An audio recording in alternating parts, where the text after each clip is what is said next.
बिस्मिल्लाहिर्रहमानिर्रहीम। स्टूडेंट्स, मैं आपका टीचर काशिफ रज़ा। आज के इस लेक्चर में हम प्रोटीन की केमिकल प्रॉपर्टीज़ को स्टडी करने जा रहे हैं।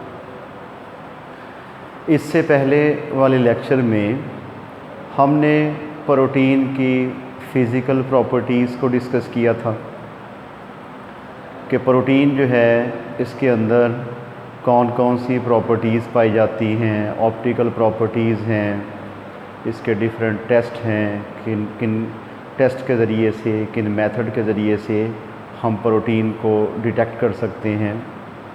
आज हम इसके डिफरेंट केमिकल प्रॉपर्टीज़ को डिस्कस करेंगे। तो सबसे पहले जो इसकी प्रॉपर्टी है वो है केमिकल कंपोजिशन।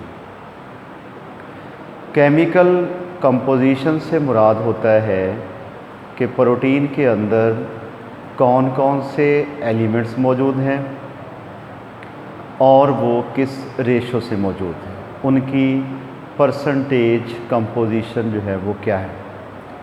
बुनियादी तौर पे प्रोटीन के अंदर कार्बन, हाइड्रोजन, नाइट्रोजन, ऑक्सीजन और सल्फ़र मौजूद हो सकती है। सल्फ़र जो है उसकी बहुत माइनर कंट्रीब्यूशन होती है, जबकि कार्बन, हाइड्रोजन और नाइट्रोजन जो हैं ये ज़्यादा परसेंटेज के साथ कार्बन प्रोटीन के अंदर मौजूद होती है। तो किसी भी कंपाउंड में जो एलिमेंट्स की परसेंटेज कंपोजिशन निकालते होते हैं उसका एक फार्मूला होता है कि mass of that element over molar mass और मॉलिक्यूलर मैस मल्टीप्लाइड बाय 100। तो इससे हम हर एलिमेंट की परसेंटेज कंपोजिशन जो है उसको फाइंड कर लेते होते हैं, यानी कि mass of the element over mass of the compound and multiplied by 100। तो अब नाइट्रोजन और उसके बाद जी कार्बन, हाइड्रोजन, ऑक्सीजन और सल्फ़र जो हैं ये प्रोटीन के एसेंशियल फैक्टर होते हैं। ठीक है, तो हम परसेंटेज ऑफ एलिमेंट जो है वो कैसे निकालते होते हैं, इसका तरीका होता है mass of element over mass of compound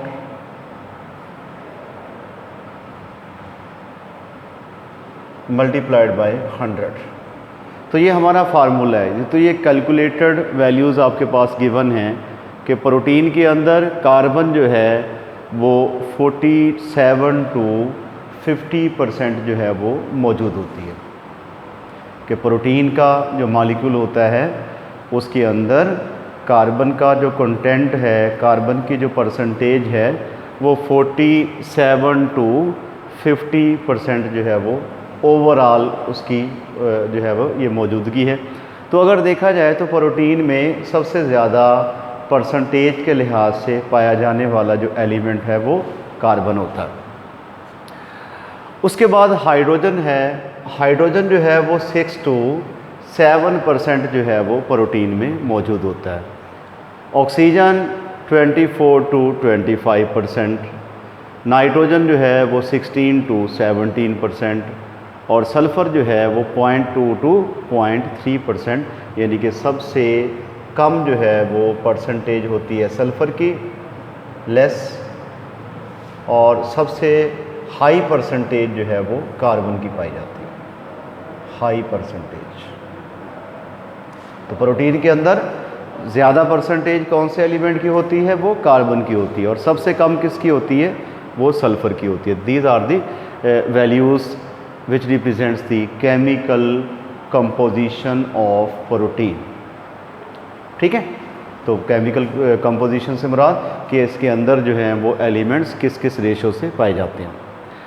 अगर हम इसके रिएक्शन की बात करें, reaction with the nitrous acid, nitric acid जो है वो HNO3 होता है, जबकि नाइट्रस एसिड जो है वो HNO2 होता है। जो नाइट्रस एसिड है it is very unstable acid, बहुत अनस्टेबल है, फ़ौरन इसकी ऑक्सीडेशन होके ये नाइट्रिक एसिड में कन्वर्ट हो जाता है।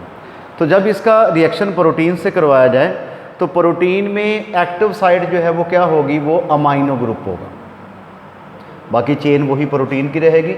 यहाँ पे जो एक्टिव साइट है, active site for nitrous acid, वो होगा अमाइनो ग्रुप।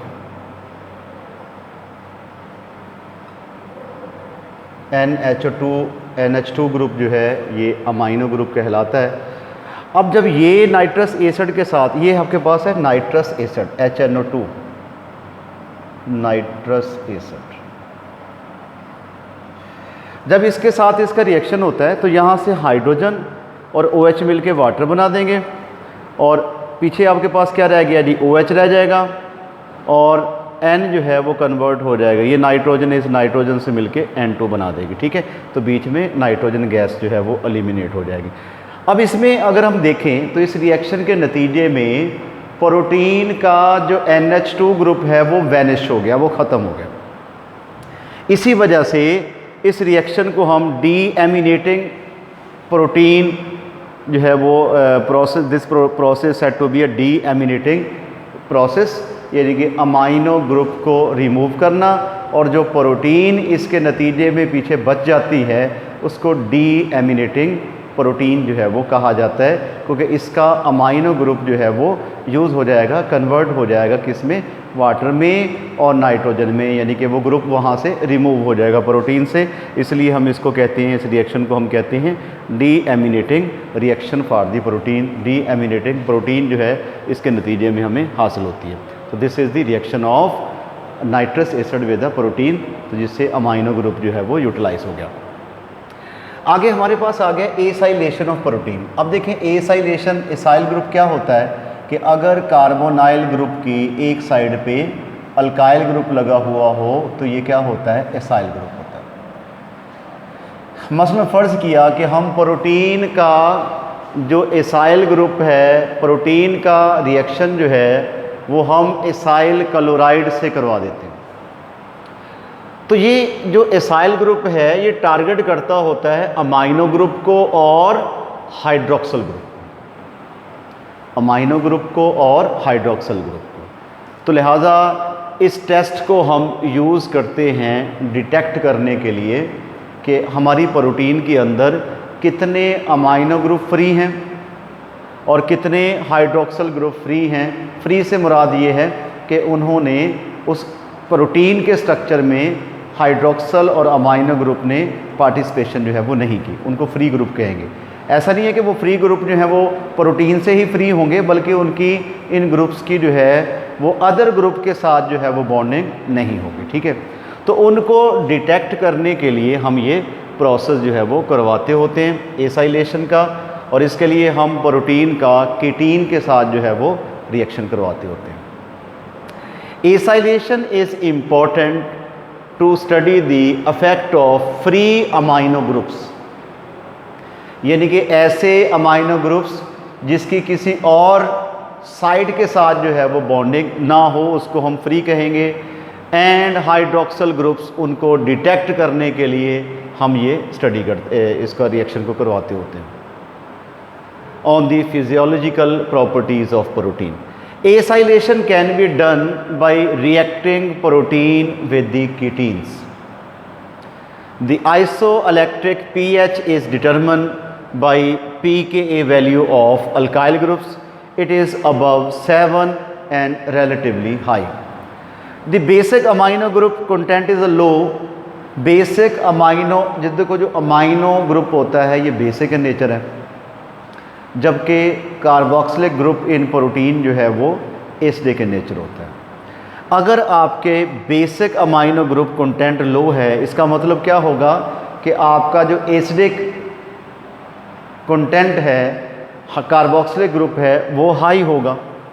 ठीक हो गया कि अगर हम यूँ बात कर लेते हैं कि अगर प्रोटीन में अमाइनो ग्रुप ज़्यादा हैं तो वो प्रोटीन बेसिक इन नेचर होगी, और अगर प्रोटीन में कार्बोक्सिलिक ग्रुप जो है, OH ग्रुप जो हैं वो ज़्यादा हैं तो प्रोटीन क्या होगी, वो एसिडिक इन नेचर होगी।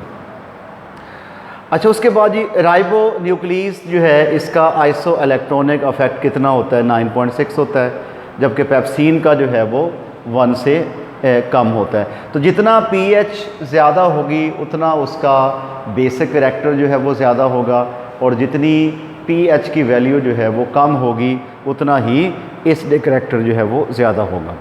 और ग्लोबुलर प्रोटीन जो है इनकी पीएच रेंज होती है 4.5 टू 6.5, यानी कि ये एसिडिक इन नेचर होते हैं। अगर एसिडिक इन नेचर है तो इसका मतलब है कि एसिडिक ग्रुप जो है हाइड्रोक्सिल ग्रुप वो ज़्यादा है और अमाइनो ग्रुप जो है वो क्या है, वो कम है।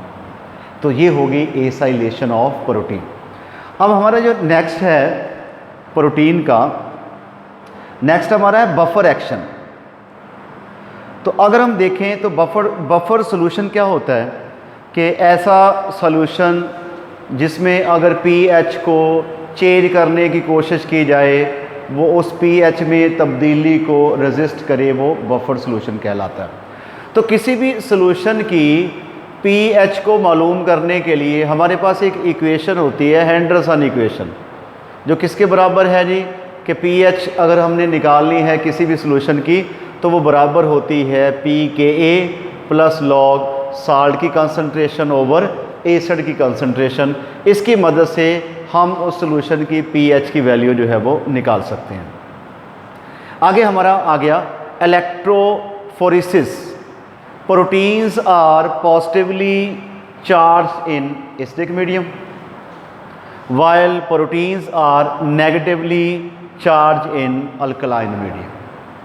कि अल्कलाइन मीडियम में प्रोटीन जो हैं ये नेगेटिव, इनके ऊपर नेगेटिव चार्ज आ जाता है, जबकि एसिडिक मीडियम में प्रोटीन्स के ऊपर जो है वो पॉजिटिव चार्ज आ जाता है। तो electrophoresis is useful to determine the molecular weight of protein, यानी कि इस मेथड के ज़रिए से हम प्रोटीन का मॉलिक्यूलर वेट जो है वो निकाल सकते हैं। आज के हमारे लेक्चर में इतना ही था। नेक्स्ट वीडियो में इसकी अगली केमिकल प्रॉपर्टीज़ के साथ दोबारा हाज़िर होंगे। उस वक्त तक के लिए अल्लाह हाफ़िज़।